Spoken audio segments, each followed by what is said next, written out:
Bonjour les enfants et bienvenue pour cette journée du mardi 5 mai. C'est parti pour le programme.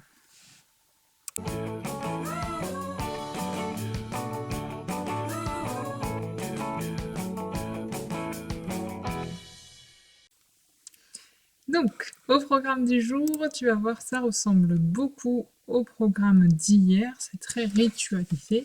Donc nous allons continuer les exercices sur le verbe. Ensuite, nous allons continuer à parler de la lettre T. Nous allons continuer de tirer au sort des mots-outils pour la petite dictée. Tu pourras faire une pause. Nous écrirons dans le journal du confinement.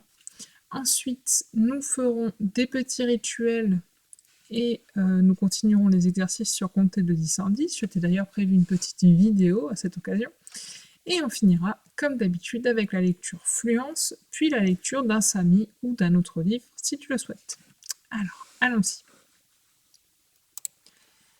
Donc, je revois ça très rapidement. Tu te souviens, nous avons dit qu'en fonction du petit mot qui était placé devant le verbe, celui-ci n'avait pas la même chose à la fin. Il n'avait pas la même terminaison. Donc si avant le verbe, le mot qui veut dire ce qu'on est en train de faire le plus souvent, pas toujours, mais le plus souvent, si devant ce mot il y a il ou elle, le plus souvent, regarde, on le voit, on a la lettre T. Si il y a il avec S ou elle avec S, c'est-à-dire s'il y a plusieurs garçons ou plusieurs filles, dans ce cas-là, le mot qui vient après, le verbe, ce n'est pas toujours le cas, je le répète, mais le plus souvent, c'est le verbe, eh bien, il prend très souvent ENT ou aussi ONT. En tout cas, on avait remarqué que ce qui était commun, c'était le NT. Donc, je te montre également ce qui se passe lorsqu'on a le petit mot tu et le petit mot je qui viennent se mettre devant le verbe. Si j'ai le petit mot tu, regarde, très souvent, presque toujours, il y aura un S qu'on n'entend pas au mot suivant. Et lorsque c'est le je, eh bien là aussi, encore une fois, le plus souvent, on a un S. On peut aussi avoir un E. On en rediscutera un petit peu plus tard, mais pour l'instant, tu peux surtout retenir que avec tu et avec je, le mot qui vient après a souvent un S muet. Ce n'est pas à tous les coups, mais pour l'instant, tu peux dire à ton cerveau de retenir ça. Ok? Très bien. Donc ça te donne cette affiche, celle que nous avons étudiée hier. Donc il faut que tu dises à ton cerveau de déclencher les alertes. Lorsque tu as je, lorsque tu as tu, lorsqu'il y a il ou elle, lorsqu'il y a il ou else, eh bien il se passe des choses différentes à la fin du verbe. Prends le temps de bien regarder cette affiche, de bien te la mettre en tête et n'hésite pas à l'utiliser à chaque fois que tu écris. Si jamais il y a des exceptions, papa et maman te le diront. On a vu par exemple que pour j'ai, qu'on écrit très souvent, eh bien il n'y a pas de S. Pour je peux, je veux, tu peux, tu veux, c'est ce qu'on appelle des exceptions. Ils sont différents des autres, de ceux qui arrivent le plus souvent. Eux, ils prennent un X. Voilà, donc ça, c'est normal. En français, il y a toujours des mots qui ne se comportent pas comme les autres. Et du coup, on essaie de les retenir au fur et à mesure. Mais pour l'instant, on essaie de retenir ce qui arrive le plus souvent. Et ce qui arrive le plus souvent, c'est écrit là-dessus. Donc pense à le regarder. Donc aujourd'hui, comme hier, tu as une feuille sur laquelle il y a ces petits mots qu'on appelle les pronoms. Et ensuite, il y a des verbes. Et à ces verbes, j'ai enlevé la terminaison pour que tu puisses la retrouver. Donc n'hésite pas à prendre ton affiche à côté de toi. Tu peux la cacher le temps de chercher. Et lorsque tu as trouvé, tu vérifies sur l'affiche. Je te laisse regarder ça. N'hésite pas à mettre sur pause pour avoir le temps de bien remplir toute cette feuille. Et bien sûr, pense à me prendre une petite photo. À tout de suite. Nous continuons avec la lettre T.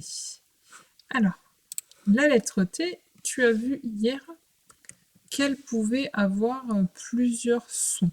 Donc on sait que le plus souvent, elle chante T. Et dans ce cas, on a un T ou parfois deux T. Ensuite, on a rediscuté du fait que parfois elle pouvait chanter S et parfois, tout simplement, la lettre T est muette. Et donc, dans potion, elle chante ce. Est-ce que tu te souviens pourquoi? Écoute bien le mot potion. Est-ce que tu entends la deuxième syllabe? C'est la syllabe. Oui, c'est la syllabe sion. Lorsqu'on entend la syllabe sion, eh bien, presque toujours, on va l'écrire avec la lettre. Et oui, avec la lettre T. Alors, je te laisse m'écrire toupie, potion, et ça c'est un aéroport. Tu te souviens que s'il y a aéroport, c'est parce qu'il contient quelque part la lettre T. Et en plus, je t'ai aidé, je t'ai déjà marqué qu'il ne chantait pas. Ok. Donc, tu m'écris ces 3 mots, tu les prends en photo, et ensuite, tu essaies de les corriger sans erreur, avec l'aide de papa ou maman, pour voir ce qu'il faut améliorer. Tu peux mettre sur pause, je passe à la suite. Alors, la suite aujourd'hui, ce sont ces 3 colonnes dans lesquelles il faudra me marquer des mots qui contiennent la lettre T qui chantent T, des mots qui contiennent la lettre T et qui chantent S, et des mots qui contiennent la lettre T mais qui ne chantent pas. Donc je te laisse chercher ça dans tes livres, dans la maison, où tu le souhaites, partout où il y a des mots. Tous les mots qui sont écrits autour de toi sont normalement écrits sans erreur, donc tu peux chercher un petit peu partout. Lorsque c'est fait, comme d'habitude, pense à me prendre une photo. Allez, je te laisse mettre sur pause pour faire ce travail, et je te dis à tout à l'heure. Maintenant que tu as terminé ce travail, tu peux aller faire un tour sur la Lilo. Alors sur la Lilo, je t'ai mis la lettre T qui s'écrit avec un T ou qui s'écrit avec 2 T. Ils n'ont pas prévu le T qui chantait ce pour l'instant. Il se peut aussi, je crois que j'en ai déjà parlé, mais que tu croises d'autres choses comme des mathématiques. Donc je fais juste un petit point rapide. J'ai signalé que certains exercices de mathématiques n'étaient pas adaptés au CP, donc je m'adresse là aux parents. Si jamais quelque chose ne va pas, n'hésitez pas à me le faire remonter pour que je le remonte encore une fois. Ça fait plusieurs fois que je le signale. Mais n'hésitez pas à me le dire si jamais il y a le moindre souci. La Lilo, pour nous, normalement, c'est seulement les sons, le français et la lecture. Mais ça s'est développé depuis le confinement. Je ferme la parenthèse. Je te laisse mettre sur pause pour aller jouer à la Lilo si tu le souhaites. Sinon, tu peux rester avec moi et on continue. Alors, nous passons au tirage au sort des mots-outils. Prépare bien ton cahier ou ton ardoise. Et c'est parti. Premier mot. Le verbe aller. Aller, qui s'écrit à la fin avec le « et » de panier. Aller.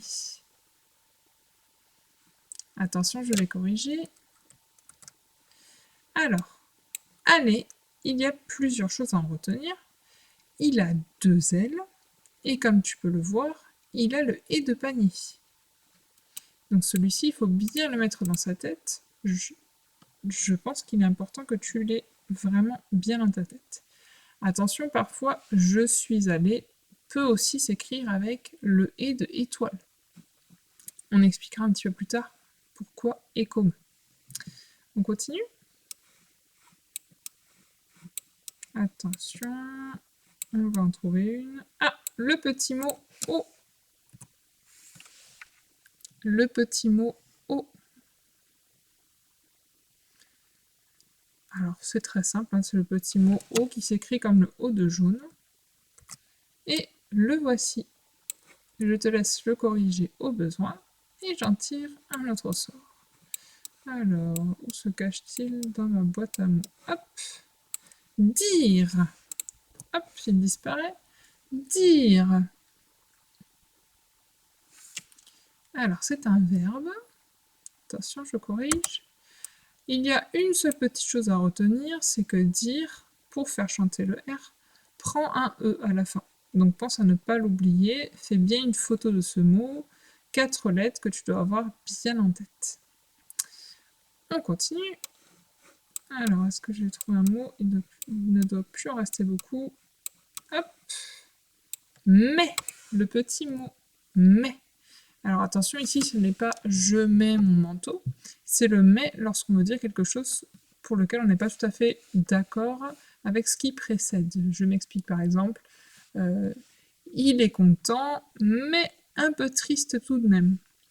Donc il n'est pas tout à fait content, il est aussi autre chose. Et le petit mot mais sert à dire, effectivement, ça, à faire le lien entre les deux.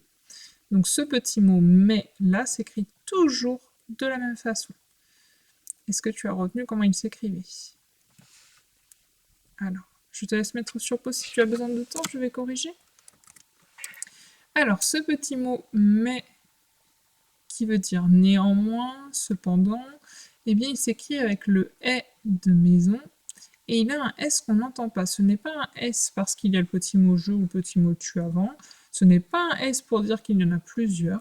C'est juste que lui, il s'écrit toujours comme ça, tout seul, quand il y a d'autres mots autour. C'est pareil, il s'écrit toujours M-A-I-S.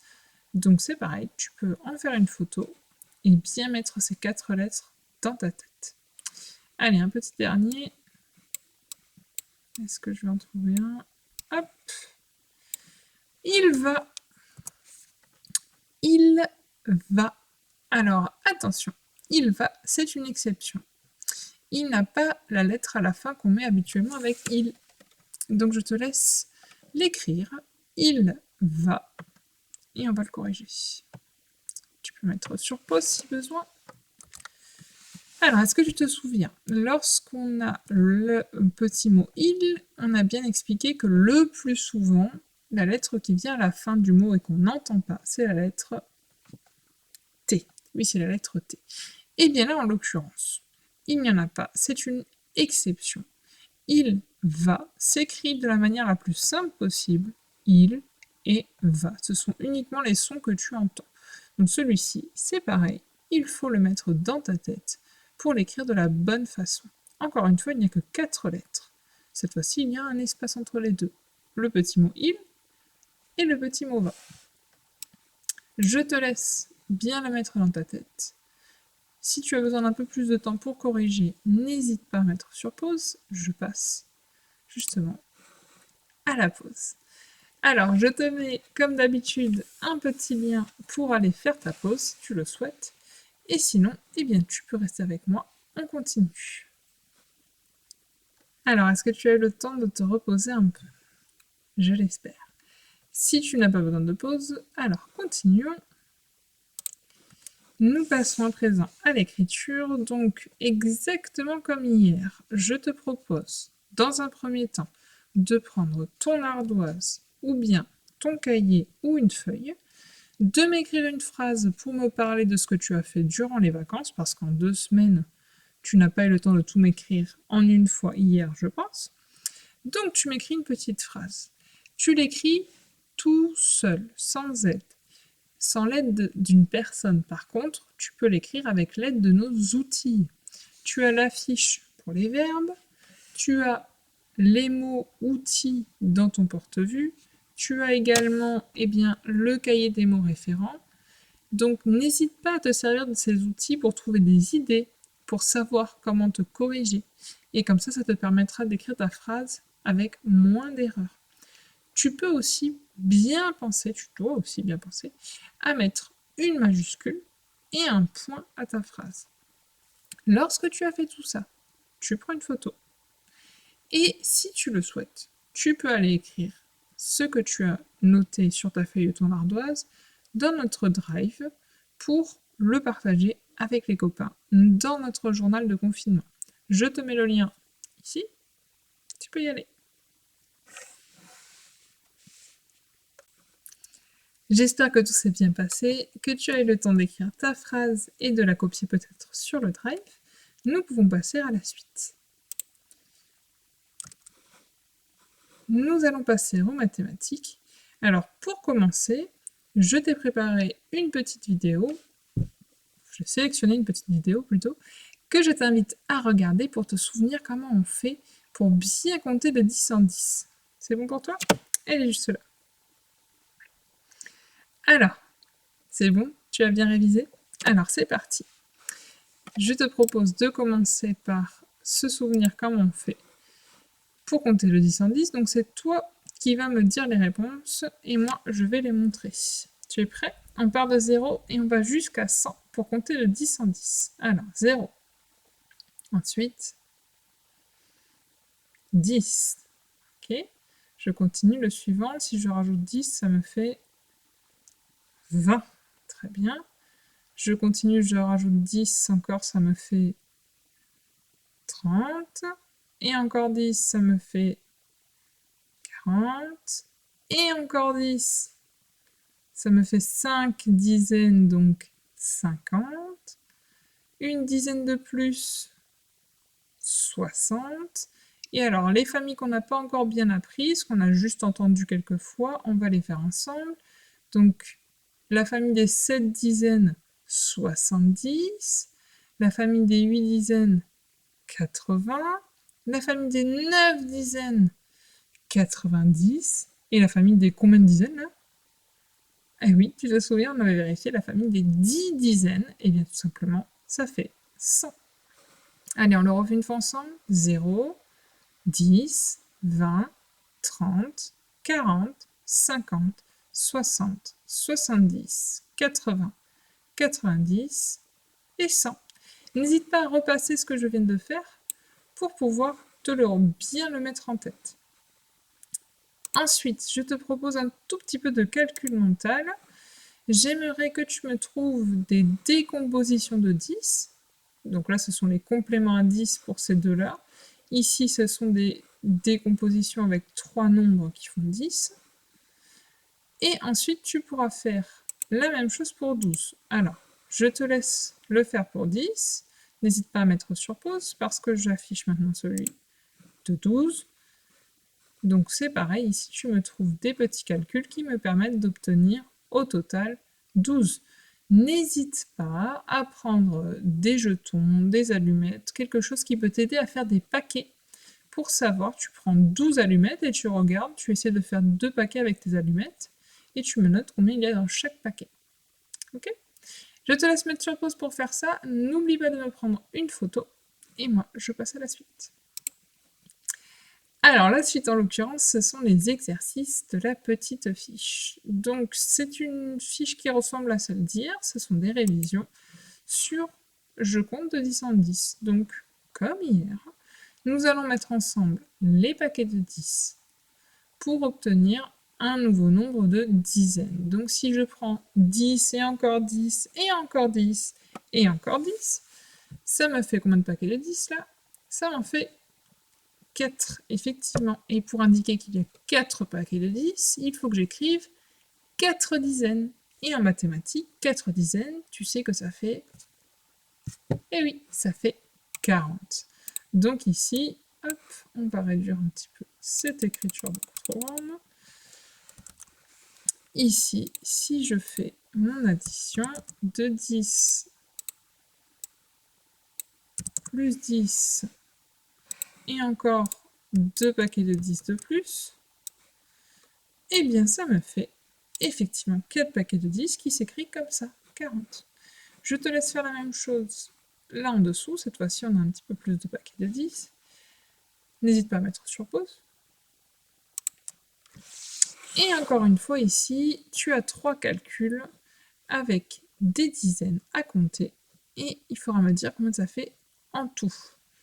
De même ici, alors même consigne qu'hier, soit tu as envie de colorier et dans ce cas tu prends ton temps, tu le fais avec soin, soit tu n'as pas envie de colorier et dans ce cas, ce qui fait 40, tu l'encadres en orange. Encadrer, je te rappelle que ça veut dire faire un cadre, comme ça.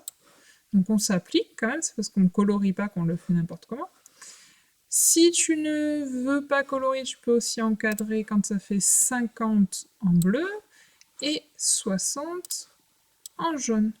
Donc tu n'es pas obligé de colorier, par contre, tu me fais des jolis cadres, si tu le souhaites d'ailleurs, avec ta règle, et tu prends le soin de le faire correctement. Je te laisse mettre sur pause pour faire ces 2 exercices. N'oublie pas de m'envoyer une photo. Il nous reste à présent à faire la lecture. Alors, tu commences comme d'habitude par la fluence, c'est-à-dire essayer de lire de moins en moins comme un robot et de plus en plus de manière fluide, comme l'eau qui coule. Et donc pour t'entraîner, tu reprends un texte et tu m'indiques le nombre de mots que tu as lu en 1 minute. Je le rappelle encore une fois, si tu prends un nouveau texte, d'abord dans un premier temps, il faut le lire avec papa ou maman et vérifier que tu as compris tous les mots et que tu arrives bien à faire un film dans ta tête. Allez, mets sur pause pour faire ta petite fluence et reviens me voir quand tu as terminé. Nous passons à présent au rallye lecture. Donc, comme d'habitude, j'aimerais que tu prennes le temps de lire un livre. Alors, si tu en as assez des Samis, ce que je peux comprendre, eh bien, tu prends un autre livre, celui de ton choix. Ce serait bien que tu me le présentes d'ailleurs, si tu le souhaites. Tu peux me faire une petite vidéo pour m'en parler, pour m'expliquer quelle stratégie tu as utilisée. Tu peux m'en lire un extrait. Tu peux faire tout plein de choses en vidéo sur Classe Dojo. Tu n'hésites pas à le faire, ça me plaira beaucoup. Si tu veux continuer le rallye lecture et qu'il n'y a plus de Sami, je rappelle que j'en ai plein d'autres de près, mais j'attends qu'on me les demande pour ne pas vous surcharger. Donc si tu en as besoin, n'hésite pas à me le dire, je te les mettrai. Donc en attendant, comme d'habitude, je mets le petit lien pour faire la lecture d'abord. Et donc, comme hier, je te propose, une fois que tu as lu un Sami, d'aller sur ce lien pour récupérer les petits rallyes lecture. Les identifiants et les mots de passe sont les mêmes que pour Matero. Si tu en as besoin, tu peux aller les trouver sur notre Padlet. Tu as déjà fini ta lecture? Bravo! N'oublie pas qu'il faut faire au moins une dizaine de minutes de lecture tout seul dans son coin et qu'ensuite c'est vraiment important de parler des stratégies de lecture avec papa ou maman, leur expliquer ce que tu as compris de ta lecture et comment tu as fait pour comprendre. N'hésite pas à revoir la vidéo que vous avez faite sur les stratégies. Je te rappelle qu'elle est dans les posts sur Classe Dojo, n'hésite pas à la demander à papa ou maman. C'est très important de comprendre ce qu'on lit et de lire, bien entendu. Bien, il ne me reste donc plus qu'à te souhaiter une très bonne journée, de bien profiter du beau temps si tu le peux, et je te dis à jeudi. Bye bye!